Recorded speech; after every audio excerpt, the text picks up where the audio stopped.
আজকে এরা খেলবে, 26-এ আমরা খেলবো, কাজে খেলোয়াড় সবাই আছে। এবং আমি মনে করি যে বাকিরা তো ছোটখাটো খেলোয়াড়, আমাদের নেত্রী আমাদের দিদি হচ্ছেন কোচ। কাজে খেলোয়াড় হতেই পারেন বহু মানুষ, কিন্তু কোচ কোচই হতে হয়।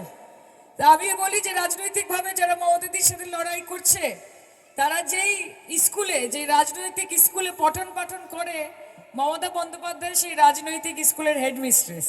কাজে খেলা আজকেও হবে, খেলা 26-এও হবে। আমার মায়েরা রয়েছেন এখানে, তারা খেলবেন এবং একটার পর একটা গোল হবে।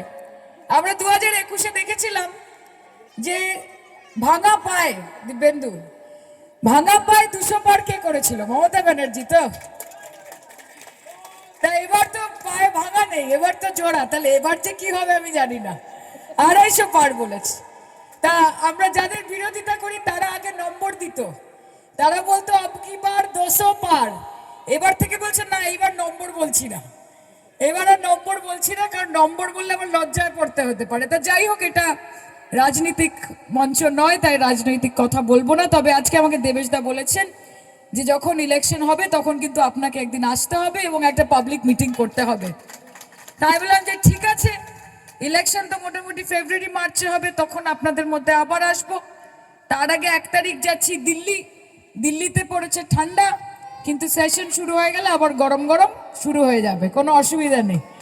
আপনারা এত ভালোবাসা দেন, আপনারা এত সাহস যোগান, এবং এই যে আমাকে বলে যে যারা নরেন্দ্র মোদী অমিত শাহের চোখে চোখ রেখে সাইনিদি কথা বলে, আরে যার লিডারের নাম মমতা ব্যানার্জি, সে কি কাউকে ভয় পাওয়ার জন্য জন্মেছে? এটা হতে পারে কোনোদিন? এটা কখনো হতে পারে না। তাই আজকের এই খেলা খুব ভালো হোক এবং বছর বছর যেন আমি আসার সুযোগ পাই। আমি মুকুলকে সেই অনুরোধই করবো যে আমাকে ডেকো প্রত্যেকবার, কারণ এইভাবে এলেই একটু আপনাদের সঙ্গে দেখা হওয়ার সুযোগ হয়। আর আমার এক ভাই এখান থেকে বলেছে দিদি 2 লাইন গান গাইতে হবে। তা আমি বললাম 2 লাইন কেন, 4 লাইন গাইলে মুশকিল আছে নাকি?